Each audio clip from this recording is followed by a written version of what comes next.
Jadi kalau saya bilang menunya umum di tempat tersebut. Sedangkan di tempat lain karena mungkin tidak ada bahan bakunya, yaitu susu Susu sapi sapi. dan susu kerbau, jadi yang digunakan adalah keju dari susu kedelai, yang kita biasa sebut tahu. Oh, tahu itu keju dari susu kedelai ya? Persis sama prosesnya, Iya. Pak. Makanya saya sering bilang tahu itu vegan cheese.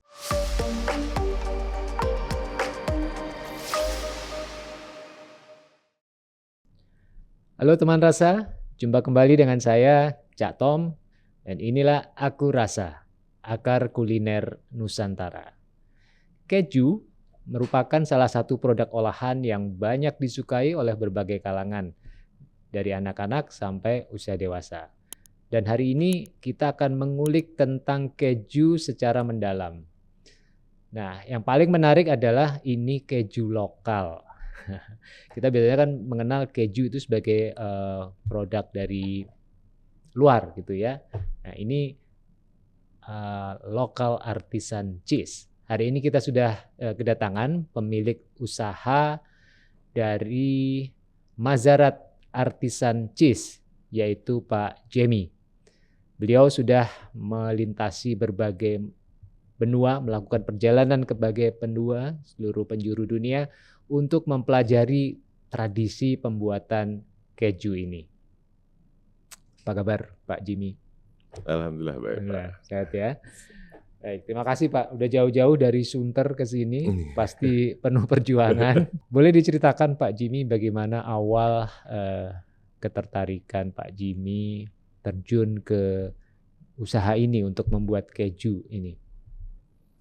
Awalnya mungkin sebagai hobi dulu, Pak. Okay. Awal start Pak sebagai hobi, bikin sekali-sekali kadang ada waktu. Hobi itu maksudnya suka makan keju? Hobi bikin keju. Oh, hobi bikin keju. Hobi bikin keju, tapi keju sederhana dulu di awalnya. Kebetulan saya dari daerah dari Padang, dan Padang Sumatera Barat itu salah satu dari 4 keju asli Indonesia dari situ. Namanya Dadi kalau di Padang. Dadi, iya Dadi. Dadi, ya, lalu ada Dangke di Nrekang, Sulawesi Selatan dan yang lain-lainnya. Tapi hanya sekedar hobi.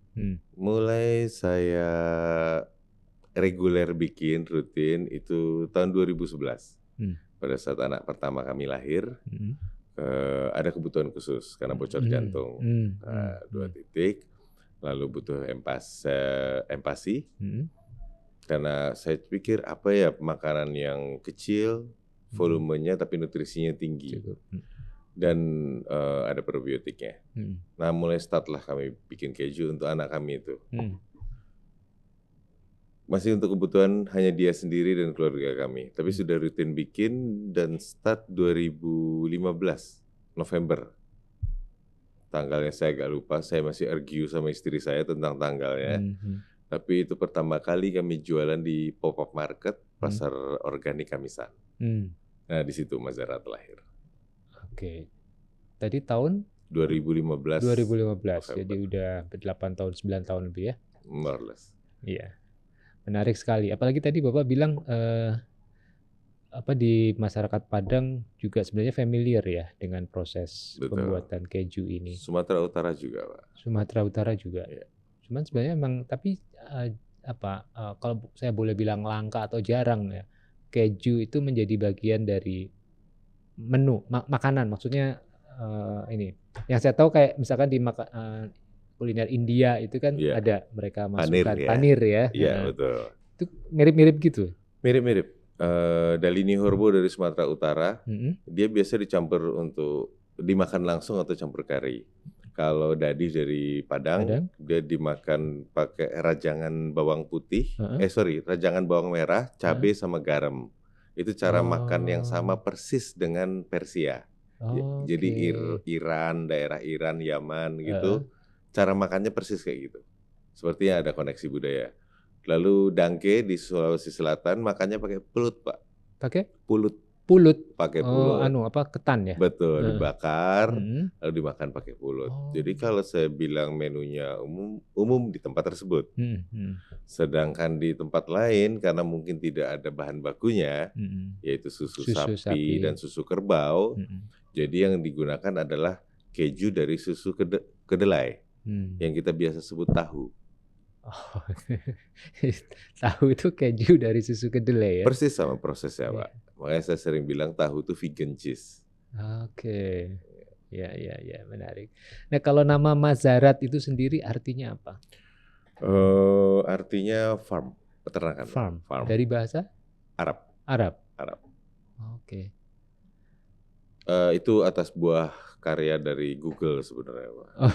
Jadi di hari kami jualan di pasar organik Kamisan, lalu hostnya bilang, Mbak Janti namanya, Mas kalau mau jualan harus ada brandnya, Mas. Waduh, saya pikir susu dari sapi peternakan. Masukinlah, buka Google Translate, Pak. Farm. Enter to Arabic. Keluarnya Mazarah. Ya. Akhirnya itu saya bisa mengarang bebas yang filosofinya lebih bagus, tapi aslinya ini tadi. Oke, lalu apa istimewanya, unique selling propositionnya dari keju Mazarat ini dibanding keju yang lain? Ada dua hal yang kami pegang, Pak, dan itu bukan hanya kami, tapi teman-teman di pasar organik yang lain. Hanya dua hal. Satu, kejelasan asal-usul bahan baku. Kejelasan asal-usul bahan baku. Nah, ini menarik nih. Tadi kita baru ngobrol soal halal. Oke. Ini halalnya. Ya. Kedua adalah kejelasan cara pemrosesan. Toyibnya di sini. Oke. Siap. Lawful dan wholesome kalau kami terminologi kita. Nah, karena mengingat bahwa awal pembuatan keju kami untuk kebutuhan anak kami, jadi penting untuk kami ini, Pak. Kesehatan bayi yang baru umur 1,5 bulan saat itu sudah divonis bocor jantung. Kepala jadi kaki, kaki jadi kepala. Saya cari bahan baku yang paling bisa saya jangkau, yang terbaik. Lalu saya lakukan proses pembuatan keju yang paling advance yang bisa saya lakukan. Menggunakan teknik tradisional Eropa dan Middle East di masa lalu. Lalu kemudian tentu saya beli susunya lebih mahal supaya saya bisa mengarahkan si peternak untuk bisa memberikan yang terbaik dan tetap amanah, nggak campur air. Lalu pemerahan bersih dan hal-hal yang lain. Dan itu memang akan sangat mempengaruhi pada kualitas keju yang akan diproses ya. Kami sering bilang, Pak, bahwa cheesemaker itu hanya mengarahkan proses natural. Kalau susunya jelek, sehebat apapun cheesemaker, passing grade standar saja sudah syukur. Tapi kalau susunya bagus, sebego-begonya cheesemaker tetap enak. Jadi kita mengandalkan di bahan baku. Dan itu proses keju sebenarnya proses natural yang tugas kita hanya mengarahkan prosesnya. Oke. Sudah kemana aja nih Pak Jemi belajar tentang keju dan apa karakteristik atau kekhasan dari masing-masing keju di berbagai negara itu kalau boleh. Dan kemudian Indonesia sendiri ketika di-compare dengan keju dari negara-negara yang lain itu khasnya apa? Sertifikasi saya Cheese Master certified saya yang pertama dari New Zealand, Pak. Ada New Zealand Cheese School di Putaruru. Kecenderungan keju di sana semi industrial. Jadi mengikuti kaedah hampir memenuhi kaedah industri. Saat itu pada saat saya sertifikasi di New Zealand itu lebih mengkonfirmasi apa yang sudah saya lakukan sebelumnya. Beda cerita pada saat sertifikasi terakhir saya di Prancis. Negara dengan 440 jenis keju, Pak. 440 jenis keju, Pak. Satu negara aja? Satu negara. Dia paling banyak jenis kejunya, Prancis. Yang itu menyebabkan 80% keju kami adalah keju style Prancis, yang 20% Middle East. Nah di Prancis itulah kami tidak diajari cara membuat keju. Saya tidak diajari resep membuat keju. Yang dilakukan adalah science behind cara membuat resepnya. Jadi lebih hulu lagi ya? Lebih hulu lagi, bukan resep membuat keju yang diajarkan, tapi cara membuat resepnya yang diajarkan. Semua aspek dilakukan. Dan itu memang membuka wawasan kami, dan lucunya itu sudah jarang juga dilakukan di Perancis. Sehingga pada saat kami implementasikan di Mazarat, alhamdulillah respon dari banyak culinary expert yang bahkan dia orang Perancis sendiri itu mengatakan ya ini jelas agak berlebay ya Pak ya. Even better than origin country. Nah, ya mungkin si Bapak ini, si orang Perancis ini saking sayangnya sama Indonesia ya.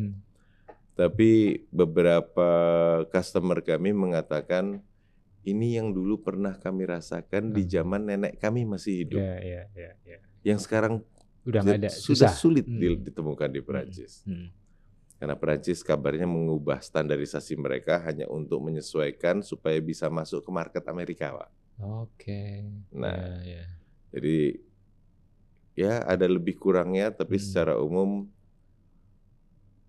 saya sering bilang kalau hanya untuk tarung di Asia Selatan, insya Allah kita salah satu yang paling kuat. Keju, bukan Mazarat, keju Indonesia. Kalau mau diproses dengan cara yang benar dan berasal dari bahan baku yang jelas, yang bagus. Menarik. Artinya ya itu tadi saya memposisikan diri sebagai awam, boleh mengatakan bahwa keju memang bukan rasa Indonesia gitu, kuliner Indonesia. Tapi ternyata yang pertama saya salah karena ada proses tradisional keju tradisional sesungguhnya. Betul. Dan yang kedua kemudian terbukti bahwa tadi Pak Jamie mengatakan kita nggak kalah gitu ya ketika harus berkompetisi dengan keju-keju lain. Insya Allah, dan itu proven. Ya, mantap. Terima kasih.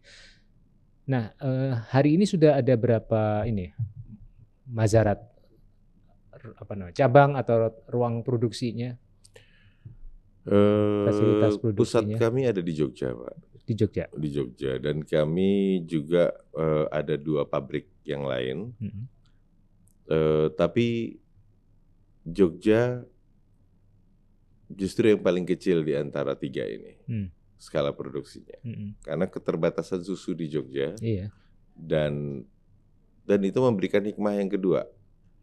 Karena susunya tidak terlalu banyak, sehingga Jogja bisa membuat seleksinya sampai 25 jenis keju, Pak. Too much sebenarnya.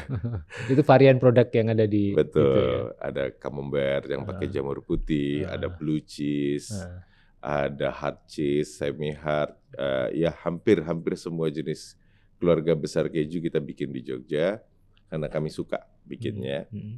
Kami suka melakukan R&D-nya, yang kalau nggak direm kebablasan. Ya, belajar dari Jogja, 2 factory yang lain hanya diizinkan 1 jenis keju.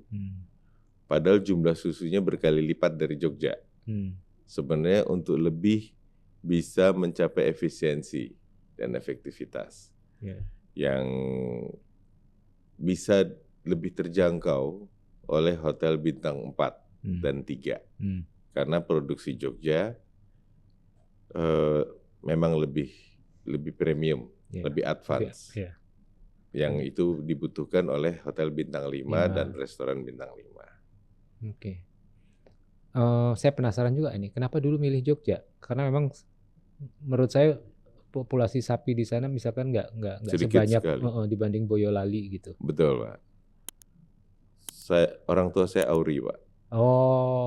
Berakhir di Adi Sucipto. Maguwo ya. Iya, betul. Berakhir di Maguwo dan saya Menikah dengan keluarga Jogja. Oke.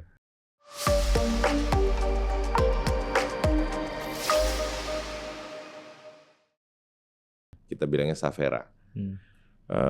Harcis, dan namanya diambil dari nama jenis kambingnya. Ada jenis kambing Savera, Sanen Peranakan Etawa mungkin. Nah, Savera itu kita jadikan nama si keju. Dan untuk market Malaysia dan Timur Tengah, bahkan Eropa sekalipun, lebih pilih keju kambing.